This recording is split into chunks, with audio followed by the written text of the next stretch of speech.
Yo, what's up guys, I'm the Fire King, and today I have our PWC Season 7 Week Number 4 matchup. We're going up against Luna. He is coach of the Brookhaven B.Banetts. Luna's a very good buddy of mine. He's Season 5 champion. That season I had to drop out right after Week 1 because of my personal stuff going on. And Week 6, Season 6, I believe he made it to semifinals if I'm not mistaken, same as us. We lost in semifinals last season. And, you could say this is a champion versus champion match, like I said, because Luna won he won Season 5, and I won the TE Season 1. So, you could say champion versus champion match, and Luna's a very good opponent. And we both come into this matchup with a 2-1 record. And, none of us want to go 2-2. 3-1 sounds a lot better. And a quick breakdown of my team. Really quick, before I get into anything else, the quick usual shoutouts. Shout out to my good buddy Ed, who did my thumbnail for me for this one. Usually Bill Standish does them for me, but I think he was busy or something. So my good buddy Ed did this thumbnail. So I will leave Ed's link down below. I will leave Bill's Standish also, and Luna, because he has a YouTube channel as well, and the PWC channel link also. And a quick rundown of my team. I got M.Victinis, physically defensive with Sludge Bomb, Hidden Power Fires, Leech Seed Synthesis, Thunderous with the Wise Glasses, T-Bolt, Psychic, Sludge Wave, Knockoff. I got Infernate, holding the Muscle Band with Fire Punch, EQ, Stone Edge, and Poison Jab. Crocodile, physically defensive with Leftovers with EQ, Knockoff, Stone Edge, Dragon Tail, if I'm not mistaken. Vaporeon, physically defensive also with holding the Leftovers with Scold, Wish, Protect, and Toxic. Mesprit, specially defensive, holding the Leftovers with Zen Headbutt, Toxic, Stealth Rocks, and T-Wave.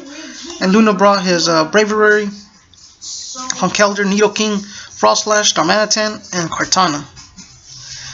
And we lead off with the Vaporeon, as he leads off with his Frost Slash. He puts up his Spike. I go for a Scold. It does 38% to me. He goes for the Cursed Body, and I get the Burn. So basically, I can't touch him right now. So I'm going to have to switch out. I'm going to go on to Mesprit. Try to put on my own rocks as he gets his second layer of Spikes up, which sucks because they're here to stay. He goes for the Taunt on my Stealth Rocks.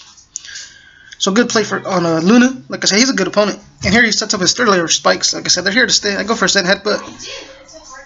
And he lives on 2% after the burn. And here I knew he was going to go for a Destiny Bomb. So I just go back into Vaporeon.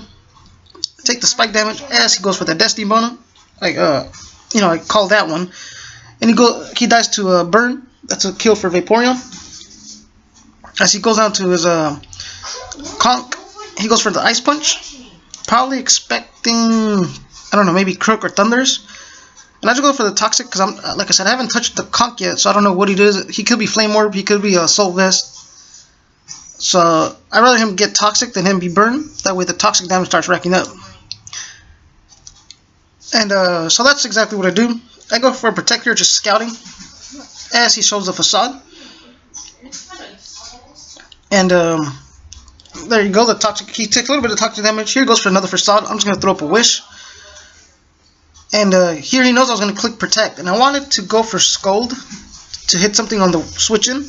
But I was like, no, I still need Vaporeon. What if he stays in? But I should have just clicked Scold. A little chip damage on this Kartana would have been good. Because now I got to switch out. I go on to M.Victinis. And he goes for a Leaf Blade. And that Leaf Blade damage shows me he could be Choice Band. And here he switches out.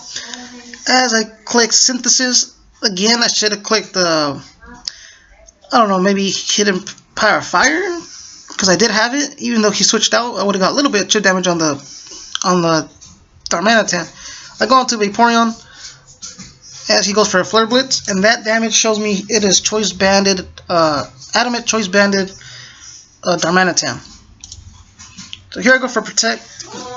There was really no need to go for the Protect, but, just to scout, get a little bit of leftover recoveries. Like I said, it didn't matter, though, because I was going to die next turn. And here he takes a little bit of recoil, and we're tied up 5-5. I go on to Rocket for 8, and I click EQ, if I'm not mistaken. I think I clicked EQ. I click Stone Edge. and Conk pretty much eats it up. And here I go for a fire punch and knock out the Conkeldurr, and that's a kill for Ape. As he goes on to his Bravery, I can't take a Brave Bird obviously, so I'm going to switch out into my Mesprit. As he goes for a return, it does 48% to me, still did a good chunk. Here I could set up my rocks, or I could go for a T-Wave. So my play is either go for rocks or go for T-Wave. But I decided to go for a T-Wave, because there was no way he was bringing the Nidoking on my Mesprit. So if I could paralyze the Darm or the Kartana, or even if he stays in with the Bravery, one of those three things would have been paralyzed if I would have hit T-Wave.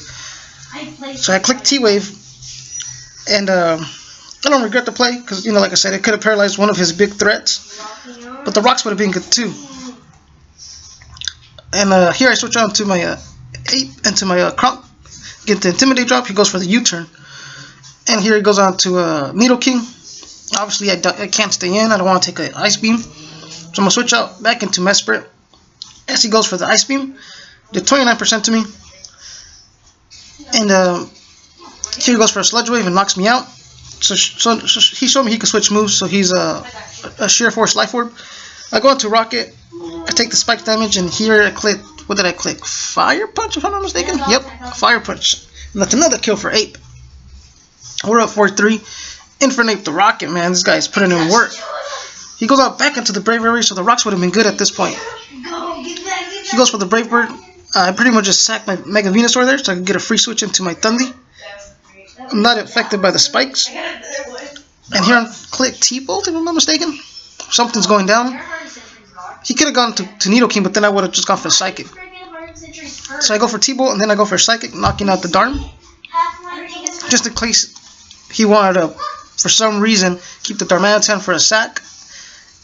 And that's why I went for Psychic the second time, just in case he wanted to keep Darmanitan for a sack and switch it to the Nidoking. So I went for that Psychic.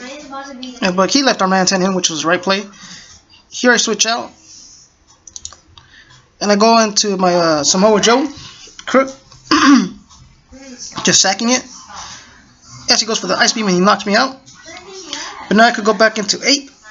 I get the spikes are annoying, but you know, I didn't bring my hazard removal this game. Here he switches out, and in honesty, right there I should have clicked Stone Edge, because this was his only way of winning, was go on to the Bravery on my Fire Punch. I should have clicked Stone Edge and just risked the miss, because here he knocks me out with the return.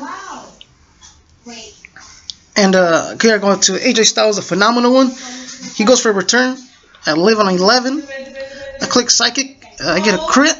With I get a crit and knock him out. The crit did not matter, obviously. Here he goes on to Nidoking. I go for a Psychic. He lives on 18. I wish I would have that crit on the Bravery. I would have saved it for this one, but for the Nidoking. I go for the Psychic. He lives on 18, and then he knocks me out with an Ice Beam.